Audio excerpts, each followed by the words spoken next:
اب ہم اپنے دوسرے سیگمنٹ کی جانب چلتے ہیں جس کا نام ہے ایشو آف دا ڈے.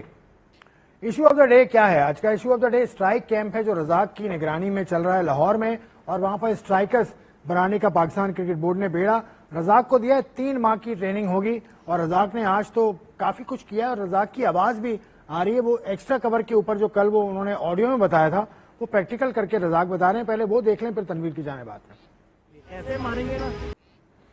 تو رزاق کی زبانی آپ نے سنا, لڑکوں پہ بہت زیادہ محنت کی جا رہی ہے. 3 مہینے کا یہ کیمپ ہے. فرسٹ کلاس کے لڑکے ہیں جو فرسٹ کلاس اس وقت چل رہا ہے کراچی میں, فرسٹ کلاس ڈپارٹمنٹل ٹورنامنٹ, اس میں سے لڑکے لیے تھے اور ان کو بڑی محنت ہو رہی ہے. جو ایکسٹرا کور کیسے کھیلا جاتا ہے رزاق نے بتا دیا, تو اب تو شکایت نہیں ہونی چاہیے آپ. دیکھیں جس طریقے سے رزاق بتا رہے ہیں نا, تو میرے خیال میں ہم نے اپنے جتنے بھی کوچز ہیں نا ان کا تو چیپٹر بند کر دیا کہ جی آپ کسی کام کے نہیں ہیں, رزاق ہی سب کچھ ہے, رزاق ہی ایکسٹرا کور بتا سکتا ہے, رزاق ہی سب کچھ بتا سکتا ہے. آسٹریلین پچز دیکھی ہیں آپ نے؟ آسٹریلیا میں آسٹریلین پچز دیکھی ہیں؟ ہارڈ پچز ہیں, ڈراپ ان ہوتی ہیں اب تو وہاں ہارڈ پچز ہیں. ہر دنیا کی وہ پچ دیکھ لیں جس پہ بال لو نہیں رہتا. یہ میں آج بتا کے جا رہا ہوں, یہ جو آپ نے دکھایا نا اب میں آپ کو بتا رہا ہوں کہ کیسی چیزیں ٹھیک ہوتی ہیں. دنیا کی جتنی وہ پچز جہاں پہ آپ کا بال ایک لیول پہ آتا ہے, لو نہیں رہتا, ان ایون نہیں ہوتا, جس پہ بال تگڑا آتا ہے, تیز آتا ہے, اوپر آتا ہے, ان پچز پہ آپ نے دیکھا ہوگا کہ زیادہ تر بیٹسمین آپ کے بیک فٹ کے پلیئر ہوتے ہیں, فرنٹ فٹ پہ تو آتے ہی نہیں. پہلی چیز. دوسری چیز, جو بیک فٹ کے پلیئر ہوتے ہیں نا وہ ہمیشہ دور کی بال کو کھیلتے ہیں. سمجھ آ گئی؟ پیچھے پہ اچھے ہوتے ہیں, دور کی بال پہ جاتے ہیں. وہ ان کے کٹ بھی بہت اچھے ہوتے ہیں, ان کے ایکسٹرا کور بھی اچھے ہوتے ہیں. کیوں؟ کیونکہ جو باؤنسی پچز ہوتی ہیں وہاں پہ آپ جھک کے تو کھیل ہی نہیں سکتے, آپ کے پاس ٹائم ہی نہیں ملے گا پیچھے آنے کو. تو جب اگر آگے گرا ہوا بال تھوڑا سا آپ کا دور ہوتا ہے, یا ایکسٹرا کور پہ بال گرا ہوا تھوڑا سا آپ کا دور ہوتا ہے, تو آپ کے ہاتھ کھلتے ہی کھلتے ہیں. یہ جو رزاق کہہ رہا تھا نا آپ کے یہ ایلبو بند کیوں ہے, اس کو سیدھا کرو, تو آپ جاتے ہی جاتے ہیں. چاہے صحیح کہہ رہے تھے نا, آپ میری بات سنیں نا, چاہے صحیح کہہ رہے ہیں غلط چاہے وہ پلیئر جو نیچرل ٹیلنٹڈ ہے لائک وریندر سہواگ, وہ کھیلتا ہے انڈین پچز کے اوپر, لائک سعید انور, جو نیچرل ٹیلنٹڈ ہے, جو شاٹس کھیلتے ہیں ان کے ایلبو سیدھے ہوں گے ہی ہوں گے. اگر جن کے ایلبو سیدھے نہیں اور جو دور سے نہیں کھیل سکتے, ٹھیک ہے, آپ ان کو سیمنٹ کی پچز پہ پریکٹس کروائیں. کیوں آپ کے پلیئر, پرانے پلیئر یا آج کل کے بھی کچھ پلیئر وہ سلیب کے اوپر پریکٹس کرتے ہیں؟ وہ سلیب پہ پریکٹس کیوں کرتے ہیں؟ اس کی ریزن یہ ہوتی ہے, ایک تو آپ تیز بال کھیلنے کی پریکٹس کرتے ہیں, سلیب پہ بال تیز آتا ہے.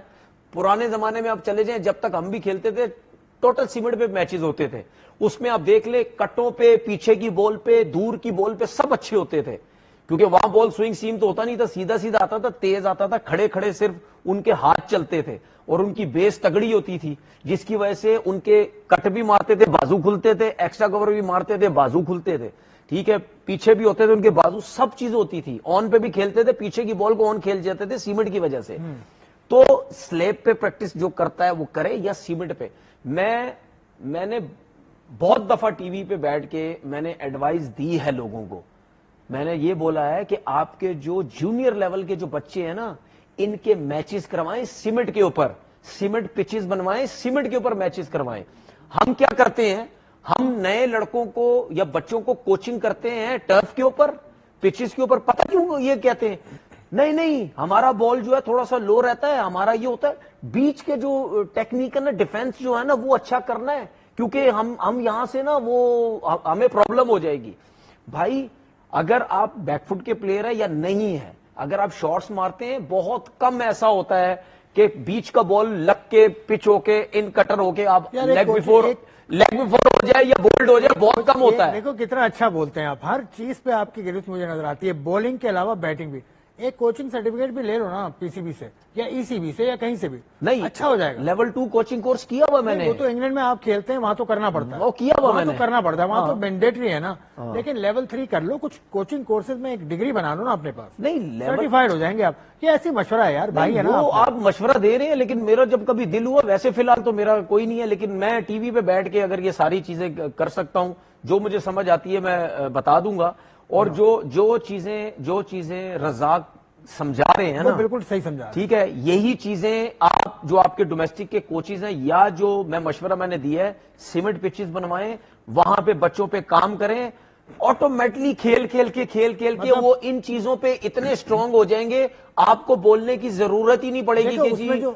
اس میں جو پوائنٹ ہے وہ یہ ہے کہ رزاق کہہ رہے ہیں کہ بازو کھلنے چاہیے, وہ آپ بھی کہہ رہے ہیں بازو کھلنے چاہیے.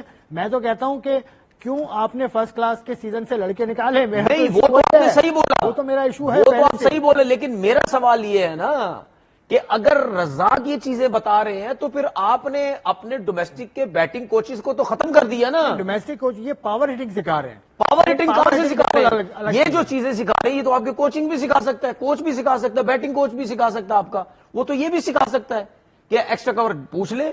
آپ کے جتنے بھی بڑے بڑے کوچ لگے آپ پوچھ لیں کیا ایکسٹرا کور اس طرح نہیں کھیلا جاتا. ایکسٹرا بات یہ ہے جگہ تھوڑی ہے, ابھی آگے پوزیشن ہوگی سر, بات یہ ہے اسٹریٹ ڈرائیو بھی بتائیں گے, سب کچھ جو آپ نے عبدالرزاق کا کلپ چلایا نا, اس سے 2 شو پہلے میں نے آپ سے کیا بولا تھا, تگڑا جم کریں, بیس تگڑی کریں, صحیح ہے, اپنے شولڈرز پہ کام کریں, بازوؤں پہ کام کریں, آپ کور لگائیں, کور جتنی لگائیں, آپ کی باڈی کھڑی بھی آپ کے کور کے اوپر ہے. اگر آپ کی کور ویک ہے آپ گر جائیں گے نیچے, آپ اس کو تگڑا کریں, صحیح ہے. اس کے بعد آپ ان کو سیمنٹ پہ میچز کروائے. میں آپ کو بتا رہا ہوں, آپ کو پلیئر نہ ملے سیمنٹ پہ ان کے میچز کروائے, پھر آپ مجھے بولنا آپ کے پاس کھیپ تیار ہو جائے گی سیمنٹ پہ. چلو ابھی تو پہلا دوسرا روز ہے, دوسرا تیسرا روز ہے, تو ابھی تو یہ کیمپ چلنا ہے, 3 مہینے چلے گا. ابھی پی ایس ایل کے لیے شاید گیپ آئے گا, تو لڑکے پی ایس ایل کھیلنے جائیں گے. پرابلم یہ ہے کہ اگر رزاق 1.5 2 2.5 مہینے اگر اس کیمپ کے اوپر کام کرتے ہیں, کیا اس کے بعد یہ لڑکے اس چیز کے اوپر فوکس کریں گے؟ مجھے لگتا ہے نہیں, کیونکہ جب وہ سیزن میں جائیں گے, اپنی ٹیموں میں جائیں گے, وہاں ان کے کوچ ان کے اوپر کام کریں گے, 36 کوچ بولیں گے ان کو. میں یہ جو باتیں کہہ رہا ہوں میں نے تو اپنی آنکھوں سے دیکھی ہوئی ہے, 36 کوچ بولیں گے بھائی انہیں کی دس دیتا, انہیں غلط دس دیتا, اے کام کر, اے کام کر. وہ ڈیوائیڈ ہو جائیں گے کہ یار رزاق نے صحیح بولا تھا یا جو پورا سیزن میرے ساتھ کام کر رہا تھا اس نے صحیح بولا تھا. تو مسئلہ یہ ہے یار, اسی لیے میں کہتا ہوں بھائی جو لڑکے, میں کیوں بار بار بولتا ہوں ان کوچز کو رکھو سامنے جو لڑکے پورا سیزن جن کوچز کے بیچ میں رہتے ہیں, ان کو اویئرنس ہونی چاہیے, ان کو پتا ہونا چاہیے. ٹھیک ہے, صحیح ہے نا کہ بھائی کس طرح چیزیں ٹھیک کرنی ہیں. لڑکوں کو اویئرنس کی بہت ضرورت ہے.